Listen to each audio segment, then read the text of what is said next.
crisis rocking the PDP deteriorated as the FCT minister Nyesom Wike pulled out of all reconciliation agreements previously reached within the party. Wike blamed Oyo Governor Seyi Makinde for the problems rocking the PDP, warning that non-adherence to agreements reached was the bane of the party and that he was the chief culprit of their anomaly. I think the earlier Wike realizes there's a deliberate attempt to whittle down his influence in the PDP, the better for him. I remember when we had a similar conversation, I think that was the one surrounding the Enugu State governor threatening to pull out of the PDP.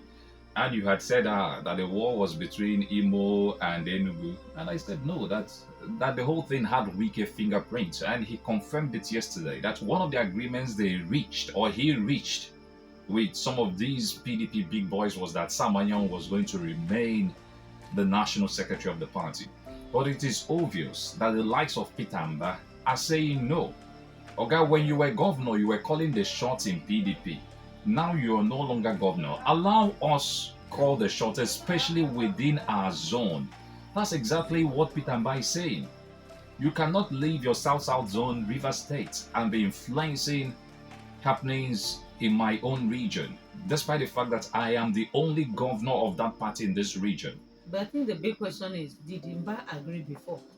I'm just curious. Well, for Wike to be saying there was an understanding. Well, Wike said there was an understanding. We're yet to hear from Peter Mbah. But obviously, the truth is, this whole drama started way back in 2023, October. So let's wait. Maybe when Peter Mbah speaks, he may get to deny that there was ever an agreement. But to me, the surprising aspect of this whole thing has to do with the fallout between the Oyo State governor, Seyi Makinde, and Nyesom Wike. Makinde was, I want to believe he is still a member of the G5 governors. Or is this the beginning of a new era? We'll now get to hear of G4. G4 former governors, okay? Yeah, no more G5.